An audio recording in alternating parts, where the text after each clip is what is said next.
헌법재판소에서 최재 감사원장과 이창수 서울중앙지검장 그리고 조상원 서울중앙지검 4차장 또 최재훈 서울중앙지검 반부패 2부장 검사에 대한 탄핵 심판 선고가 있는데 최재 감사원장에 대해서는 헌법재판관 8명 전원 일치로 기각됐습니다. 최재 감사원장 같은 뭐 표적 감사다 또는 현 정부가 이런 부분으로 탄핵 소추가 됐었는데 일단 기각됐습니다. 이 부분은 어떻게 뭐 예상하셨는지? 네, 저는 좀 예상을 했던 부분이 있어요. 예. 그러니까 최재 감사원장뿐만 아니라 오늘 있을 이창수 지검장과 담당 부장검사들에 대한 탄핵의 결과는 기각의 결과가 나올 것이다. 예. 이거 제가 앞서 민주당에서의 탄핵에 대해서 계속해서 이어갔던 부분들이 좀 우려스럽다고 비판했잖아요. 예. 탄핵을 좀 신중하게 했으면 좋겠다라는 것인데 이게 결과로 나온 것이고 무엇보다도 이제 이 탄핵 남용에 대한 비판에서 자를 수 없는 게 8대 0입니다. 8대 0. 이게 이제 4대 4 정도만 나와줘도 이지숙 방통위원장은 4대 4였죠. 예, 그거는 이제 탄핵에 이를 만한 사유로서 인정이 되기 때문에 민주당이 할 말은 있어요. 그러니까 8대 0으로 지금 최재 감사원장이 나왔다면 이거는 탄핵을 너무 남발한 게 아니냐라는 비판에서 어떻게 뭐 대응하기가 참 곤란한 그렇죠. 상황이다. 지금 말씀하시는 건 또 속보가 나오는데 이창수 중앙지검장의 탄핵 소추도 기각됐습니다.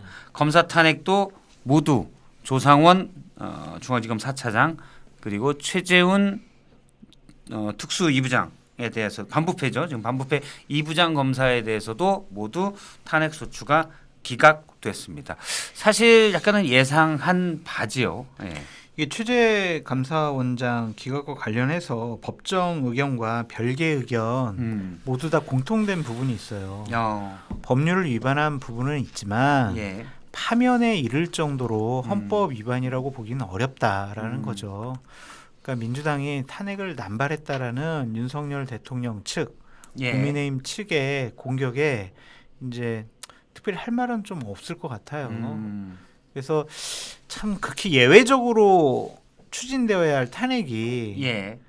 참 민주당에 의해 가지고 너무 쉽게 그냥 직무정지 시키는 자기네 말 안 듣는 그러한 장관들 공직자들을 직무를 완전히 정지시켜줘 올가매는 수단으로 이게 변질이 됐다라는 것은 민주당도 좀 반성하고 자성해야 될 부분이 아닌가 그런 생각이 듭니다. 예, 최재형 감사원장의 탄핵 소추는 윤석열 대통령이 비상계엄을 하기 하루 전 12월 2일 날 이제 안이 올라갔는데요. 여기서는 그렇게 있습니다. 당시 탄핵 소추 사유는 감사원의 독립성과 공정성을 심각하게 훼손했다. 정치적 중립 의무 위반. 그다음에 국회 입법 및 감시 기능을 방해했다. 이렇게 돼 있고요. 2일 날 보고가 되고 4일 본회의에서 의결 이렇게 추진이 됐었습니다. 그리고 이창수 조상원 최재훈 검사에 대해서는 김건희 여사 수사 절차에서 상상할 수 없는 절차상의 특혜를 제공했다.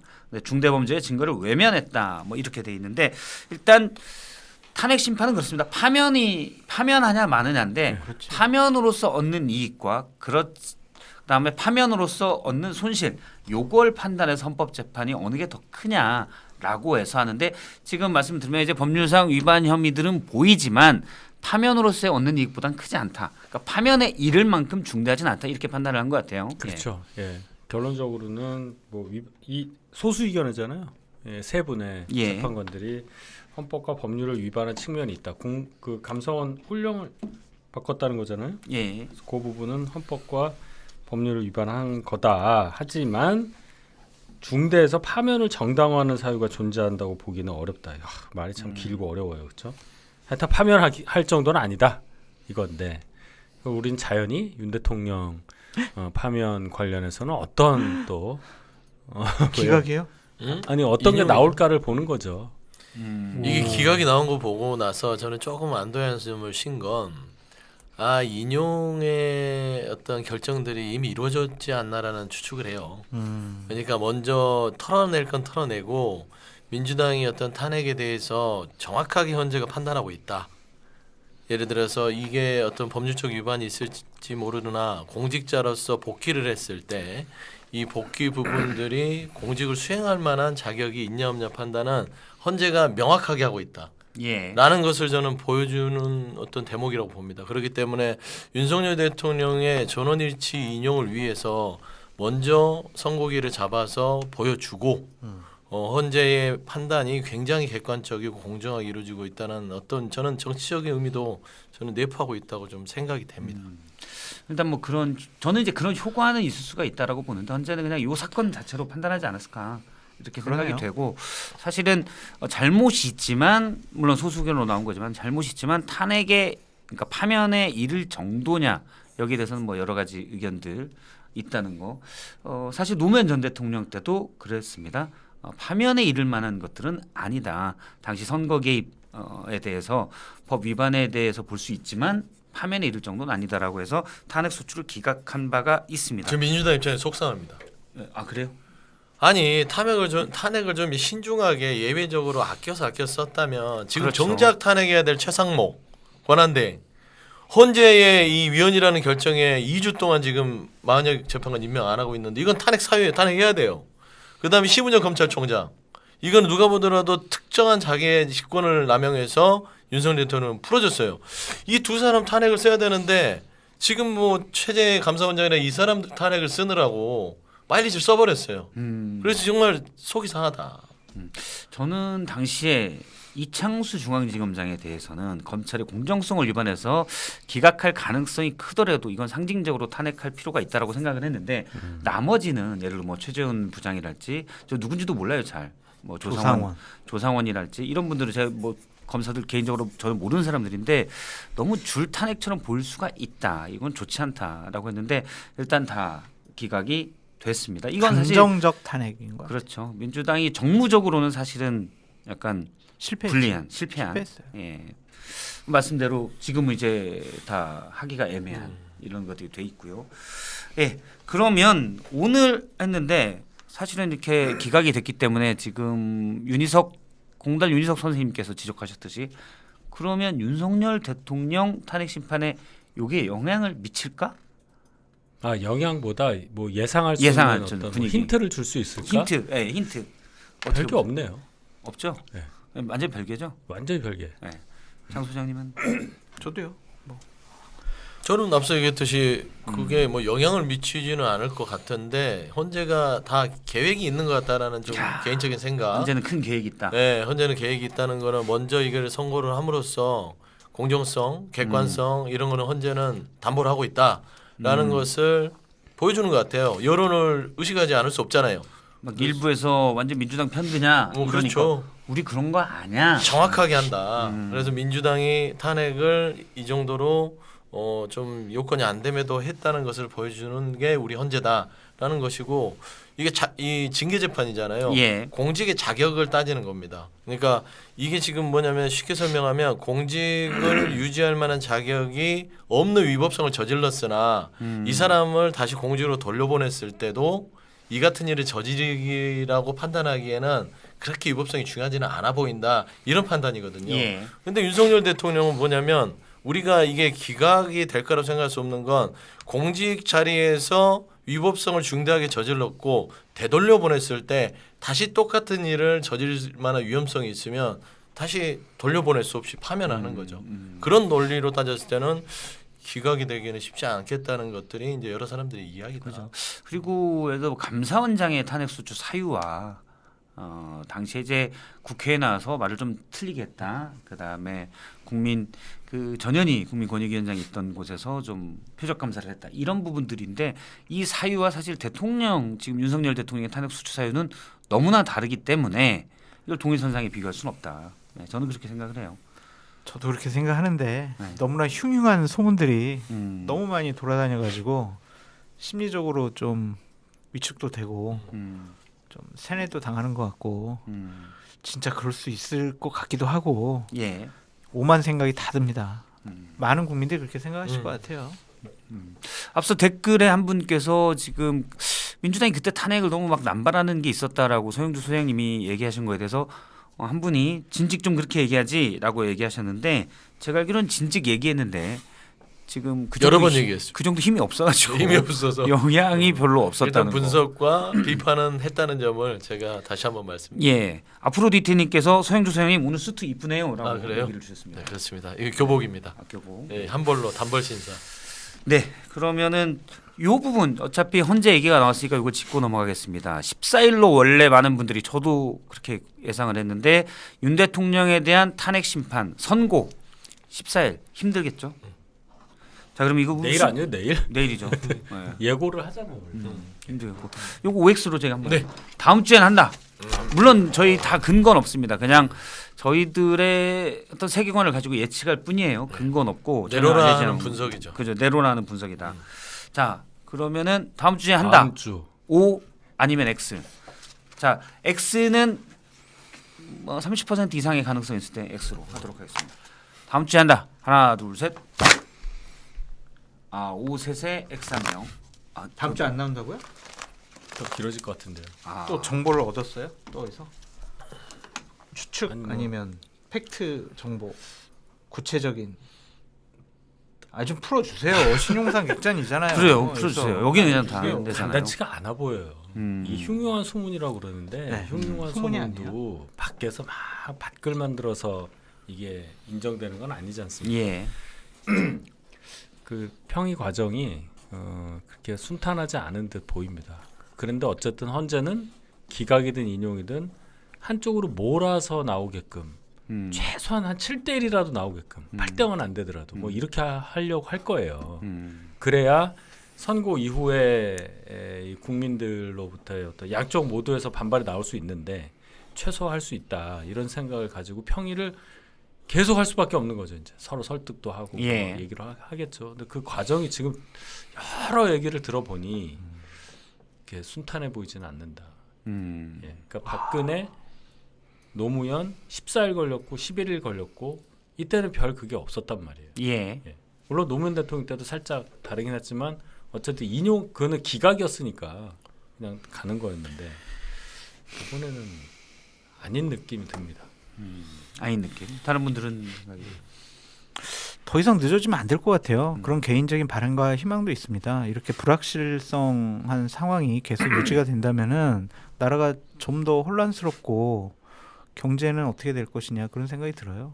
그래서 좀 빨리 뭐 내일이라도 했으면 좋겠지만 그건 물 건너갔고 다음 주라도 결정이 났으면 좋겠다라는 좀 생각이 들고 길어진다라는 것은 윤희석 대변인 말씀처럼 뭔가 의견이 합치가 안 되니까 그것을 조율하기 위해서 의견을 모으는 시간이 더 필요한 거 아니냐 이런 판단을 재판관들이 했을 수가 있죠. 안 좋은 신호와 사인이잖아요. 다음 주 넘어가면 안 된다. 다음 주 넘어가면 진짜 기각될 수도 있을 것 같아. 안 돼요, 안 돼. 기각은 안 돼요. 그러니까 저는 정확하게 여기서 좀 뭐 찍어야 된다고 얘기해야 되나요? 18일을 저는 좀 보고 있습니다. 18일. 예, 다음 주 화요일. 18일에는 박성재 법무부 장관에 대한 네. 탄핵 심판 변론 기일이 있잖아요. 그렇습니다. 하지만 이제 그걸 하고 네, 또는 앞에 하고 앞서 하겠다. 근데 저는 이제 17일을 마지노선으로 변론 일정을 잡지 않은 17일이 하는 게 가장 온당한데 한 18일을 보수적으로 보고 있고요. 그다음에 지금 헌재에서 말씀한 대로 빨리 결정을 안 해주면 국민들이 잠을 못 자요. 왜냐하면 이 아스팔트 지지층도 거기 가서 이제 뭐 이런 시위들을 해야 되니까 잠을 못 예. 자고 이쪽에 탄핵을 찬성하는 이쪽 지지층은 밤에 그냥 불안해서 잠을 못 자고 그냥 잠을 국민들이 못 자기 때문에 헌재는 국민 건강을 위해서라도 빨리 결정을 내려주는 게 맞고요. 저는 또 하나 좀 추론을 하자면 최근에 오늘 있었던 감사원장과 서울지검장의 선고 이 앞서서 패턴이 헌재가 먼저 공지를 합니다. 예. 기자들한테 알려주는 것은 그 당사자인 피청구인과 청구인. 청구인들에게 알려준 후에 일정에 따라 기자한테 알려줍니다. 수신 확인을 확인하고. 네, 수신 확인을 합니다라고 친절하게 문자 발송을 한번 한 뒤에 13일 날 오늘 선고를 했거든요. 예. 근데 어젠가 한 번 더 헌재에서 그와 비슷한 문자를 또 통지를 합니다. 그랬죠? 똑같은 통지를 한 거는 뭐냐면 그 다음은 이제 뭔가의 선고에 대한 날짜를 알려줄 생각인가 보다라고 추측할 수 있고 그러면 저는 내일 아마 피청구인 윤석열 대통령과 국회 소추단에 아마 일자를 알려주고 기자들한테 아마 17일이나 18일 날 합니다라고 이걸 공지하지 않을까 저는 조심스러운 추측을 합니다. 저는 이제 다음 주 목요일이나 금요일, 특히 이제 금요일 가능성이 크다고 보는데 일단 헌재가 상당히 꼼꼼하게 보고 있다. 이거는 이견이 달라서 그런 게 아니라 제가 오늘 아침에 이제 다른 라디오 보니까 CBS 그 대기자 한 분이 나오셔서 그 얘기를 하더라고요. 그거 맞는 것 같은데 박근혜 전 대통령 탄핵 수출 때도 뭐 6대 2였다. 원래는 서로 설득 그게 아니고 누가 얘기하는데 처음부터 이건 8대 0이다. 이제 탄핵 인용에 대해서는. 다만 그러면 그 사실관계들을 어디까지 쓸 거고 어떤 걸 소수견을 달 거냐 이런 걸 가지고 계속 협의를 한 거지. 무슨 예를 들어서 나는 기각이었어라고 생각하는데 헌법재판관이 예를 들어서 모 헌법재판관이 나는 기각이었어라고 생각하는데 가서 막 에이 저기 뭐 안씨 너무 그러면 우리 또 그렇잖아 그냥 해줘.